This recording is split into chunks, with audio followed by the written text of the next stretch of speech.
नमस्कार, बहुत स्वागत है आपका डेली 24 भारत में। मैं हूं आपके साथ अनीता शर्मा और शुरुआत करते उत्तर प्रदेश की बड़ी खबरों से। और बड़ी जानकारी यूपी से निकलकर सामने आ रही है। यूपी सरकार का प्रशासनिक फेरबदल, 5 अधिकारियों को मिली नई जिम्मेदारी, 5 अफसरों को विशेष सचिव पद पर प्रमोशन। बड़ी जानकारी आपको दे दें कि यूपी सरकार में बड़ी फेरबदल की गई है। 5 अधिकारियों को नई जिम्मेदारी दी गई है और 5 अफसरों को विशेष सचिव पद पर प्रमोशन मिला है।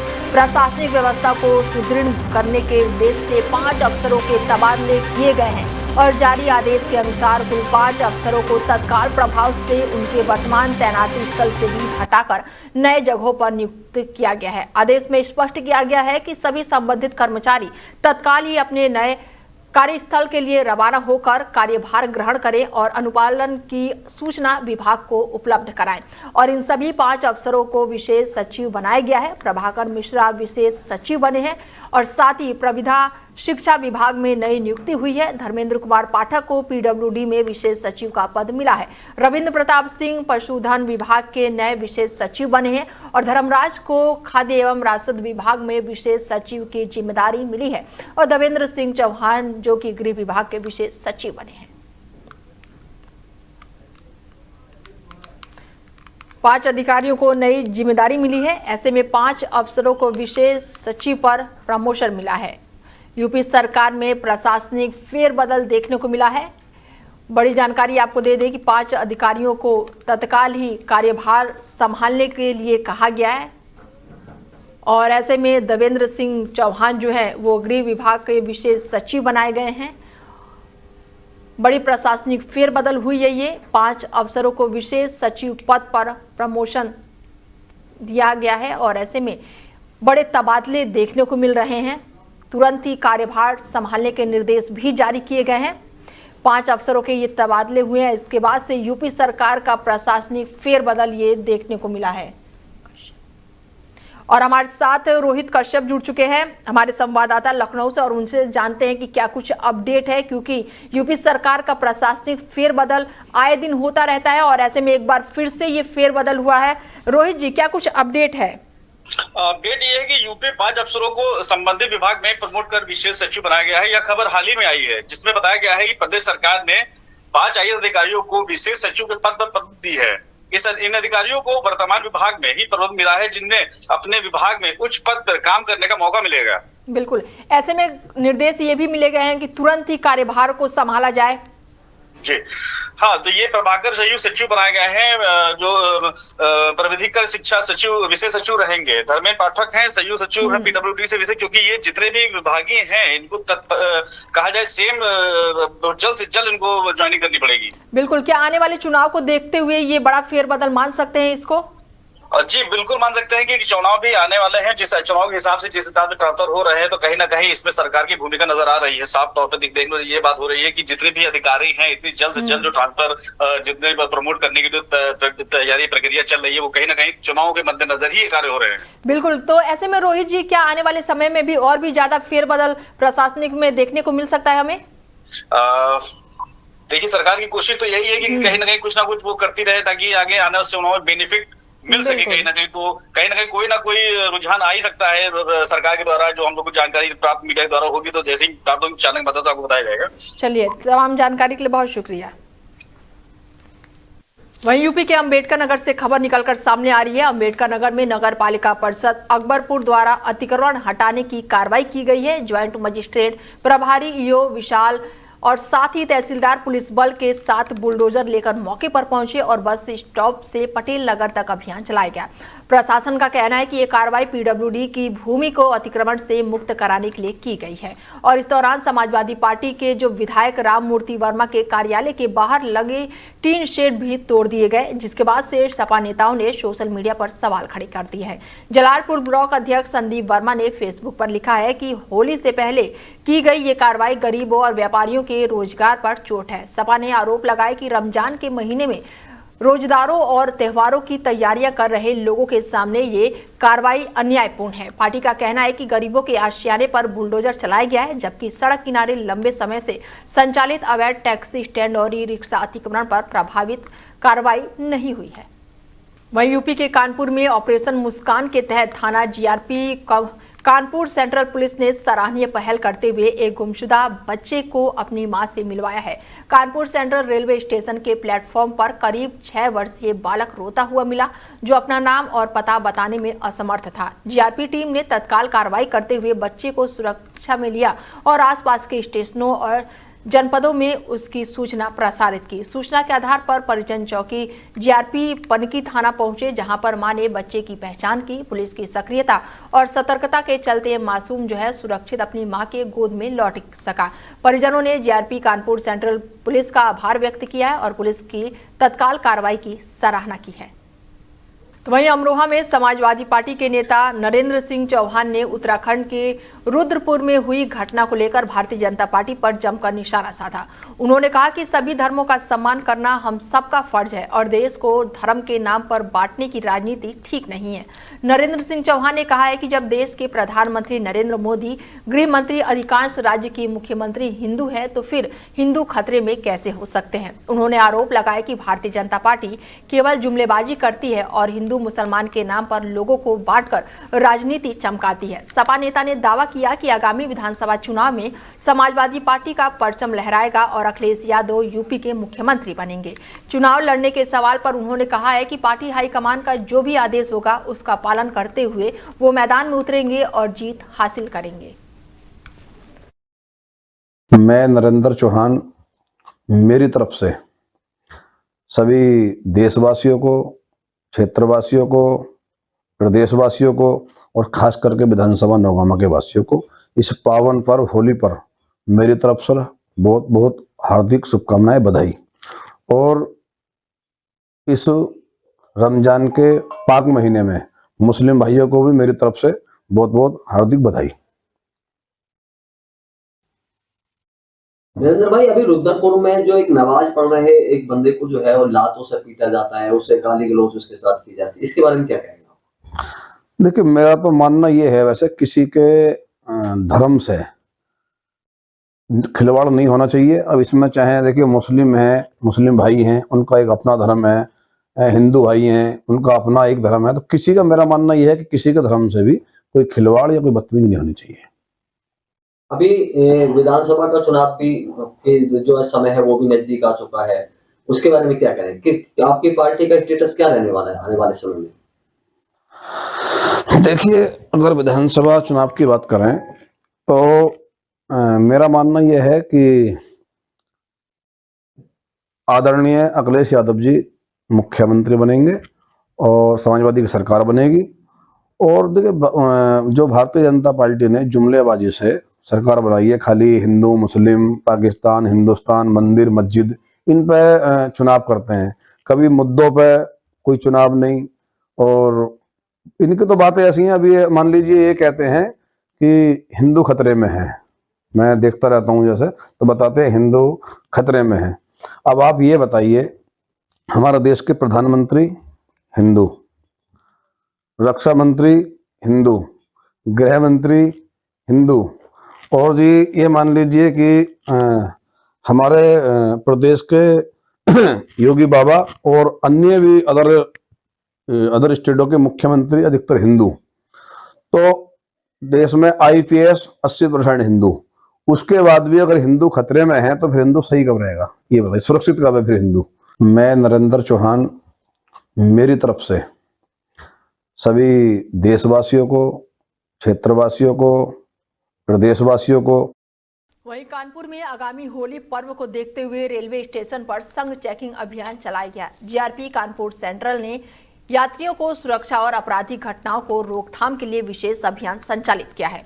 अभियान के तहत कानपुर सेंट्रल स्टेशन के सर्कुलेटिंग एरिया पर पार्सल घर और वेटिंग हॉल, पार्किंग स्थल और प्लेटफॉर्म और फुटओवर ब्रिज सहित विभिन्न जगहों पर संदिग्ध व्यक्तियों और वस्तुओं की गहनता से तलाशी ली गई है। और इस दौरान पुलिस जीआरपी प्रभारी निरीक्षण और आरपीएफ की टीम भारी संख्या में तैनात रहे। होली को ध्यान में रखते हुए स्टेशन पर सुरक्षा व्यवस्था कड़ी कर दी गई है। पुलिस ने यात्रियों से सतर्क रहने और किसी भी संदिग्ध वस्तु या व्यक्ति की सूचना तुरंत ही पुलिस को देने की अपील की है।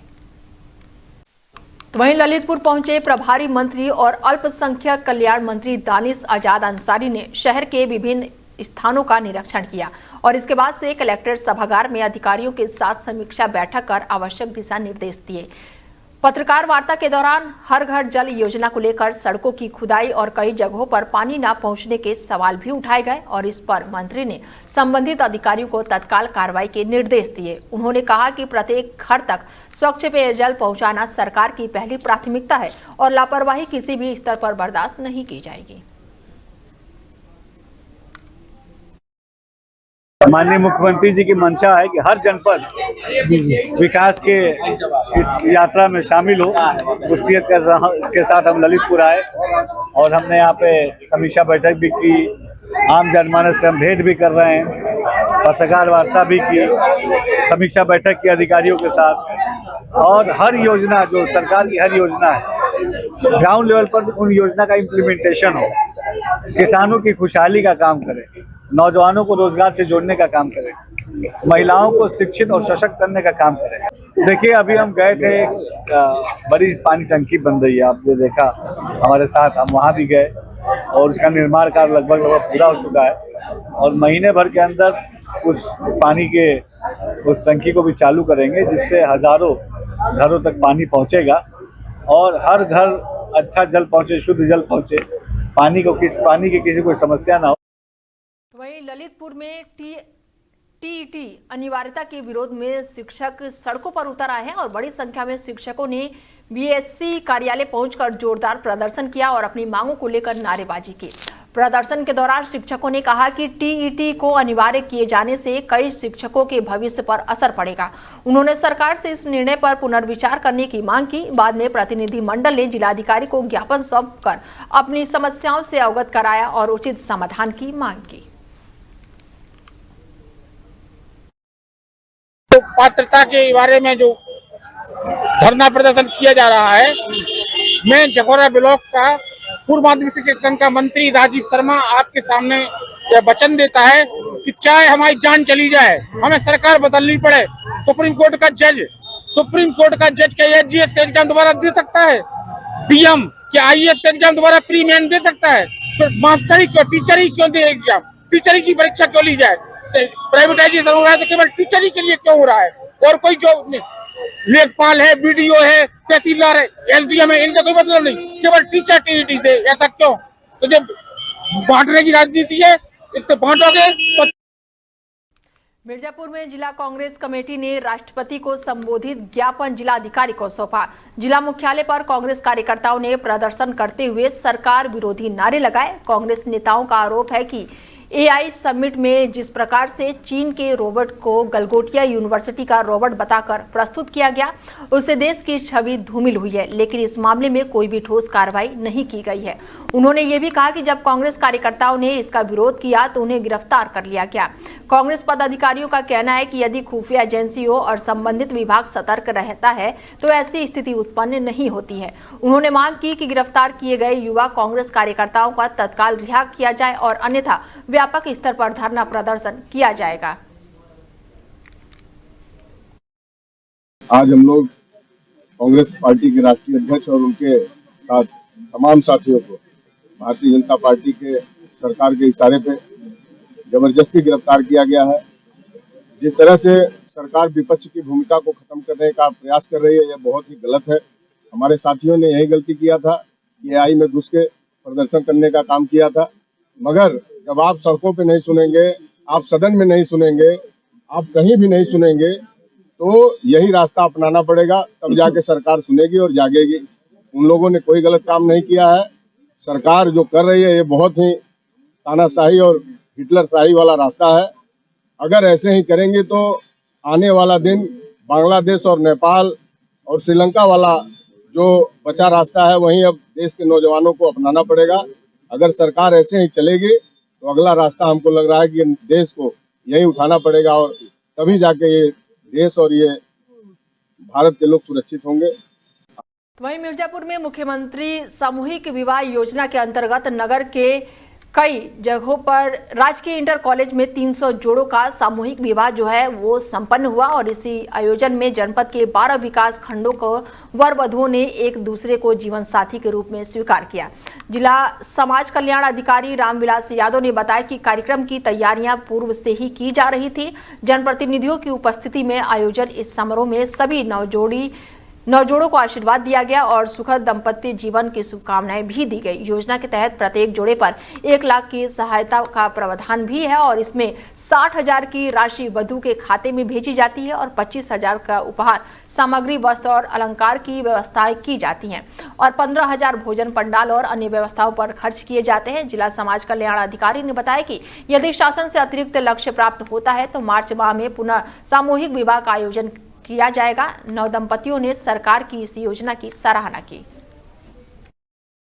दिखा दे जिस तरीके से जनपद मिर्जापुर में आज यहाँ चारों तरफ हम दिखा रहे हैं कि पूरे शादी विवाह का पूरा माहौल है। मुख्यमंत्री सामूहिक विवाह योजना के अंतर्गत हम आपको मंच पे दिखाना चाहेंगे, यहाँ पे दिखाना चाहेंगे कि जिस तरीके से मुख्यमंत्री सामूहिक विवाह के अंतर्गत समाज कल्याण अधिकारी के द्वारा जो बताया गया कि लगभग 300 मंडप सजाया गया है, 300 शादी का यहाँ पर आज आयोजन रखा गया और आयोजन के अनुसार हम आपको दिखा रहे मंच पे जो दिखा रहे जनपद के सभी जिला प्रतिनिधि और पूरे प्रशासन और पूरे एक जो जोड़े में बंधे हुए सूत्र में सभी लोगों को आशीर्वाद प्रदान कर रहे हैं और साथ ही से चाहेंगे कि चारों तरफ दिखाएं कि चारों तरफ ये जो दृश्य देख रहा है ये पूरे तरीके से वो जो यहाँ पर आपको दिखाई पड़ रहा है कि ये पूरे यहाँ पर जोड़ों का जो विवाह हो रहा है, इन जोड़ों में जिस तरीके से ये दिखाई पड़ रहा है कि ये सारे आज ये शादी का जो सामूहिक विवाह हुआ है उसके आप लड़की वाले की तरफ से है कि लड़के वाले? लड़की की तरफ से है। तो कितना क्या क्या चीज मिला, क्या क्या सुविधाएं सरकार की? अपेक्षा पूर्ण रूप से बहुत सा सामान मिला जितने में गरीब अपना काम अपना सब कुछ कर सकता है। और किस ब्लॉक के? हम मझवा ब्लॉक के नगर पंचायत कछुआ से। तो इस तरीके से देखा कि जनता जो है सामूहिक विवाह से पूरी तरीके से संतुष्ट है और किस तरफ से है? लड़की वाले की तरफ से? लड़के वाले की तरफ से। तो क्या सुविधा दी गई समाज कल्याण के द्वारा? सुविधा काफी बढ़िया है लड़के और लड़कियां दोनों के लिए। तो किस तरीके से आपको ये लग रहा है कि ये जो सुविधाएं प्रदान की गई है, क्या कहना चाहेंगे सरकार के बारे में? सरकार को तो हम यही कहना चाहेंगे कि ये जो गरीब परिवार के हैं उनके लिए तो ये बहुत बढ़िया है और बाकी सुविधाएं भी बढ़िया दी गई है और सामान भी बढ़िया मिला है। अगर चाहें तो यहीं से सब कुछ कर सकते हैं। मंदिर। आप किस ब्लॉक से? नारायणपुर ब्लॉक से हैं हम। लड़की वाले की लड़के वाले? लड़की तरफ से है। क्या आपको जो सुविधाएं मिली, जो सामान मिले, उसके बारे में क्या कहना चाहेंगे? बढ़िया सुविधा है, जो कोई सामान मिला अच्छी है। इससे जो भी गरीब वर्ग के आएंगे वो चाहेंगे अपनी लड़की की शादी ये विदा कर सकते हैं। तो इस तरीके से देखा कि जिस तरीके से मुख्यमंत्री सामूहिक विवाह योजना के अंतर्गत ये जो शादी का कार्यक्रम कराया जा रहा है उसमें जनता काफी खुश है, जनता सरकार से संतुष्ट है। अब ये तमाम चीजें हमारे साथ इस समय जुड़ चुके हैं नगर विधायक रत्नाकर मिश्र जी। आज तमाम जोड़ों को आशीर्वाद दिए, आप क्या कहेंगे? माननीय मुख्यमंत्री जी जो सामूहिक शादी करा रहे हैं इससे बड़ा कोई पुनीत हो नहीं सकता, क्योंकि अभी तक लोगों को बालिकाएं बोझ रहती थी। अब माननीय मुख्यमंत्री जी लोगों का चिंता दूर कर दिए। अब जन्म से लेकर शादी ब्याह सभी सुविधाएं मेरी सरकार दे रही है। धन्यवाद। तो इस तरीके से आपने देखा कि नगर विधायक रत्नाकर मिश्र जी हमारे साथ मौजूद थे, जो बताया कि किस तरीके से मुख्यमंत्री योगी की सरकार में लोगों को सुख सुविधाएं प्रदान कर रही है और इनके जो एक सूत्र बंधने का जो कार्यक्रम था वो भी पूरा करने में कहीं न कहीं कोई भी वहां पे कोताही नहीं बरती जा रही। तमाम सुविधाओं का ध्यान रखा जा रहा है। डेली 24 भारत के लिए मिर्जापुर से SN। वहीं सहारनपुर में थाना बिहारीगढ़ परिषद स्थित सरकारी आवास में तैनात कांस्टेबल काशी यादव ने फांसी लगाकर आत्महत्या कर ली और वो कासगंज के निवासी थे और 6 साल पहले पुलिस महकमे में शामिल हुए थे। घटना का पता गुरुवार सुबह चला, जब उनके साथ ड्यूटी पर तैनात होमगार्ड ने उन्हें ढूंढना शुरू किया। काशी यादव बुधवार रात को अपनी ड्यूटी खत्म करके कमरे पर गए थे और होमगार्ड ने काफी देर तक उनके कमरे का दरवाजा खटखटाया, लेकिन कोई भी जवाब नहीं मिला। और इसके बाद से होमगार्ड ने थाना अध्यक्ष विनय शर्मा को सूचना दी। थाना अध्यक्ष शर्मा जो है वो पुलिसकर्मियों के साथ मौके पर पहुंचे और किसी तरह दरवाजा खोला गया। कमरे के अंदर काशी यादव का शव फंदे से लटका हुआ मिला, जिसके बाद से पुलिस अब पूरी जांच में जुट गई है। वहीं संभल में होली पर्व के मद्देनजर जिलाधिकारी के निर्देश पर चलाए जा रहे विशेष अभियान के तहत खाद्य सुरक्षा विभाग ने संभल और बहजोई क्षेत्र में बड़ी कार्रवाई की। मोहम्मद शकीर की सेवई निर्माण इकाई पर छापा मारा गया। जांच के दौरान सेवई और मैदे के नमूने लेकर प्रयोगशाला भेजा गया है। निरीक्षण में पाया गया है कि श्री हरि ब्रांड मैदे की 170 से ज्यादा बोरियों पर पैकिंग और लेबलिंग नियमों का उल्लंघन किया गया है। टीम ने सभी बोरियां जब्त कर लिया है और इसके बाद से Shri Hari rice and general mill पर छापेमारी की गई है। सहायक खाद्य आयुक्त जो है मनवेंद्र सिंह ने बताया है कि 400 से अधिक बोरियों में लगभग 20,000 किलोग्राम श्री हरि ब्रांड के मैदा भंडारित मिले हैं। जांच में पैकेट पर भ्रामक खाद्य लाइसेंस संख्या पैकिंग पाई गई है। प्रत्येक बोरी पर 15 किलोग्राम की थी, जिन्हें टीम ने जब्त कर लिया है और आगे की कार्रवाई शुरू कर दी है। फिलहाल आने वाले त्योहारों को देखते हुए ये बड़ी छापेमारी की गई है। जिलाधिकारी महोदय के निर्देशानुसार खाद्य सुरक्षा विभाग की टीम द्वारा जनपद में मिलावट के विरुद्ध विशेष अभियान चलाया जा रहा है। इसी क्रम में प्राप्त सूचना के आधार पर कल रात को जनपद संभल में खग्गूसराय स्थित एक मोहम्मद शाकिर की सेवई निर्माण की इकाई थी, वहां पर छापेमारी की गई थी। वहां से सेवई और मौके पर श्री हरि ब्रांड का मैदा मिला था। उनके दोनों के नमूने प्रयोगशाला प्रेषित किए गए थे। साथ ही जो श्री हरि ब्रांड का जो मैदा था वो संदिग्ध था, उसमें खाद्य लाइसेंस जो था वो भ्रामक रूप से अंकित था, जो अन्य किसी राज्य का था। तो उसको नियमानुसार लगभग 173 बोरे थे वहां पर, उनको मौके पर ही सीज कर दिया गया था। उसी के क्रम में जिसमें जो श्री हरि ब्रांड का जो आटा था उसका जो निर्माण है यही बहजोई स्थित एक Shri Hari rice and general mill करके है, वहां पर निर्माण हो रहा था। तो उसमें आज टीम के साथ वहां पर भी छापेमारी की गई है। तो मौके पर लगभग 447 जो मैदा के बोरे जो श्री हरि ब्रांड के थे और वही थे जो कल हमें मिले थे, वही यहाँ पर भी पाए गए थे, जिसमें भ्रामक जो खाद्य लाइसेंस संकेत था एवं अन्य भी लेबलिंग और पैकिंग की जो नियम थे उनका उल्लंघन था। तो उसी के क्रम में मैदा का नमूना भी भरकर जांच की प्रयोगशाला प्रेषित किया गया है एवं मौके पर जितने भी बोरे थे उनको सीज कर दिया गया है। वहीं सीतापुर में पेपर मिल में श्रमिकों का आंदोलन दूसरे दिन भी जारी रहा। मजदूर जो है 3 माह के बकाया वेतन की मांग को लेकर मिल गेट पर जोरदार प्रदर्शन कर रहे हैं। संयुक्त किसान मोर्चा के संयोजक जो हैं वो उन्होंने चेतावनी दी है कि यदि 1 मार्च तक बकाया वेतन का भुगतान नहीं हुआ तो श्रमिक होली के अवसर पर लखनऊ कूच करेंगे। उन्होंने कहा कि इसकी जिम्मेदारी मिल प्रबंधक और प्रशासन की होगी। कि पहले धरना प्रदर्शन चल रहा था और उसके बाद में जो मिल मालिक हैं उन्होंने कहा कि भाई आपका श्रमिक काम पर आए और हम उसका पैसा देंगे। तो हमारे सब श्रमिक भाई इनको नोटिस भी दिया कि अगर आप काम पे नहीं आओगे तो आपके खिलाफ कानूनी कार्रवाई होगी। पहले हम लोगों ने आंदोलन किया तो 2 महीने का तनख्वाह अक्टूबर और नवंबर का दिया गया है। अब दिसंबर, जनवरी, फरवरी 3 माह का वेतन बाकी है। ये सभी हमारे श्रमिक भाई यहाँ बैठे हैं और इनको अब किसी प्रकार का वेतन नहीं दिया जा रहा और मिल मालिक जो है हिला हवाली कर रहे हैं। आज वो लोग यहाँ पर आए थे और मिल बेचने की बात कर रहे हैं। एक तरफ मिल बेचने की बात कर रहे हैं और दूसरी तरफ जब पैसा देने की मजदूरों की बात हो रही तो वो कह रहे हैं कि हमारे पास पैसा नहीं। मिल बेचने का तो उनके पास अधिकार है पर गरीबों का पैसा। धर्मनगरी वाराणसी में फागुन शुक्ल एकादशी पर आस्था और उत्साह का अद्भुत संगम देखने को मिला। इस दिन काशी में भगवान शिव और माता पार्वती का परंपरागत गौना उत्सव मनाया जाता है। श्रद्धालुओं ने मंदिरों में अबीर गुलाल अर्पित कर मंगल कामनाएं की और हर हर महादेव के जयघोष से पूरा शहर गूंज उठा। रंगभरी एकादशी पर काशी के प्रमुख मंदिर जो कि विशेष रूप में काशी विश्वनाथ मंदिर में भक्तों की भारी भीड़ देखने को मिली। मान्यता है कि इस दिन भगवान शिव माता पार्वती का गौना करा के काशी लाते हैं। देखिए, अपने महंत आवास चढ़ी नीम पर बाबा विश्वनाथ से जुड़ी 3 परंपराएं होती हैं: अन्नकूट, रक्षाबंधन और रंगभरी एकादशी। अभी 27 फरवरी को रंगभरी एकादशी का पर्व पड़ रहा है। उसी संदर्भ में 24 फरवरी को अपने महंत आवास टेढ़ी नीम पर गौरा को हल्दी अर्पित की जाएगी, जो कि दुर्गा मंदिर के महंत के द्वारा अर्पित की जाएगी। 25 फरवरी को षोडश पूजन होगा गौरा का और पालकी पूजन मत मानते हैं। देखिए, मैंने पहले ही कहा कि काशी की होली और काशी की परंपराएं ही काशी को अक्षुण्ण बनाती हैं। उसी क्रम में बाबा का ये लोक परंपरा है और काशी वासी अपने इष्ट देव से मिलके माता गौरा के पार्वती के गौने का जश्न मनाते हैं और बाबा को अबीर गुलाल अर्पित करके बाबा से होली खेलने की अनुमति। वहीं अम्बेडकर नगर में अकबरपुर नगर पालिका की बुलडोजर कार्रवाई को लेकर वैश्य समाज के राष्ट्रीय अध्यक्ष नरेंद्र अग्रहरि ने प्रतिक्रिया दी है। उन्होंने कहा कि नगर पालिका द्वारा की गई बुलडोजर की कार्रवाई गलत है और इसे रोकना चाहिए। अधिकारी रोडवेज से लेकर पटेल नगर तिराहे तक अतिक्रमण हटाने के लिए बुलडोजर का इस्तेमाल कर रहे हैं और इस दौरान उन्होंने क्या कुछ कहा, चलिए आपको सुनवाते हैं।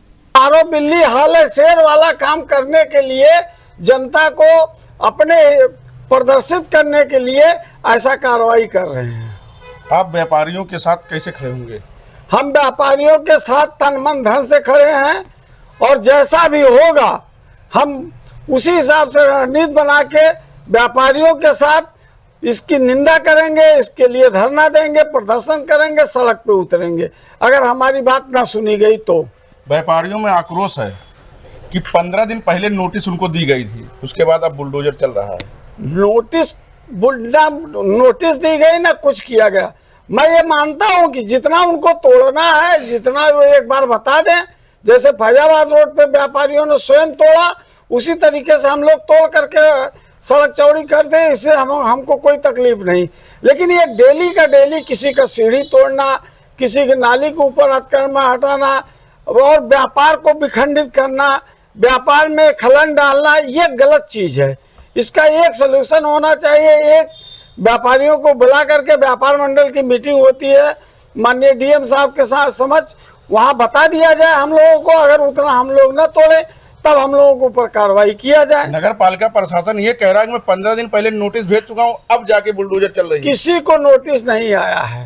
नगर पालिका ये गलत कह रही है। ना कोई नोटिस किया गया, ना कहीं पेपर में निकला है, ना कोई उन्होंने चस्पा किया है कहीं। ये अपने हैकड़ी पे ये दिखावा के लिए ऐसा किया जा रहा है। मुख्यमंत्री जी से क्या मांग करेंगे आप? मैं माननीय मुख्यमंत्री जी से ये मांग करना चाहता हूं कि हमारे मुख्यमंत्री जी ये व्यापारियों को उत्पीड़न तुरंत रोका जाए और इस तरीके से व्यापारियों का अगर उत्पीड़न होता रहेगा तो हम व्यापारी सड़क से लेकर सदन तक धरना प्रदर्शन करेंगे। अम्बेडकर नगर से अमित मौर्य की रिपोर्ट। आरो बिल्ली हाल है। वहीं बदायूं थाना क्षेत्र में बीकेयू युवा जिला अध्यक्ष अतुल तोमर और एक अज्ञात व्यक्ति के खिलाफ एफआईआर दर्ज की गई है और ये मामला तब सामने आया है जब किसान नेता थाने का निरीक्षण कर रहे थे और उनका वीडियो सोशल मीडिया पर वायरल हो गया। खबरों की माने तो अतुल तोमर और अज्ञात व्यक्ति के खिलाफ फजियत के बाद मामला दर्ज किया गया था, लेकिन थाना प्रभारी महोदय पर ये कोई भी कार्रवाई नहीं की गई है और इस पर पुलिस पर एक तरफा कार्रवाई के आरोप लगे हैं। वहीं सीतापुर में उत्तर प्रदेशीय प्राथमिक शिक्षा संघ के आह्वान पर टीईटी अनिवार्यता के विरोध में शिक्षक जो है वो जोरदार धरना प्रदर्शन कर रहे हैं और बड़ी संख्या में शिक्षक जिला बेसिक शिक्षा अधिकारी कार्यालय में जुटे हुए हैं। सरकार के खिलाफ जमकर नारेबाजी की गई और शिक्षक बीएसए कार्यालय परिषद में धरने पर बैठे और टीईटी अनिवार्यता को वापस लेने की मांग करने लगे। अनिवार्यता के संदर्भ में यह हम लोगों का आंदोलन चल रहा है। अभी माननीय सुप्रीम कोर्ट का एक आदेश आया था कि 2011 के पूर्व जो शिक्षक तैनात हैं उनको भी करना अनिवार्य होगा। इसी संदर्भ में हम लोगों ने ज्ञापन भी दिया, माननीय जनप्रतिनिधियों को ज्ञापन दिया। उनके द्वारा देश की सर्वोच्च पंचायत में संसद भवन में इस मुद्दे को उठाया भी गया। हम लोग आश्वस्त भी थे कि इस पर कुछ न कुछ निर्णय लिया होगा। खेद है कि इस पर कोई निर्णय नहीं हुआ, इसलिए हम लोगों ने 22 तारीख से ट्विटर अभियान चलाया और उसके बाद 23 से 25 तक काली पट्टी हम लोग बांध करके विरोध किया, भारत सरकार का ध्यान आकृष्ट किया और आज माननीय प्रधानमंत्री महोदय को संबोधित ज्ञापन जिलाधिकारी के माध्यम से प्रेषित किया जाना है, जिसमें हम लोगों की अपेक्षा है कि कोई भी अगर कानून बनता है, कोई अदालत अगर डिसीजन देती है तो उसका निर्णय देश की सर्वोच्च अदालत जो हमारी संसद भवन है उससे विधेयक माननीय प्रधानमंत्री पारित करके और 11 से पूर्व जो शिक्षक तैनात हुए उनको। फिलहाल बुलेटिन में मेरे साथ इतना ही, दीजिए इजाजत, नमस्कार।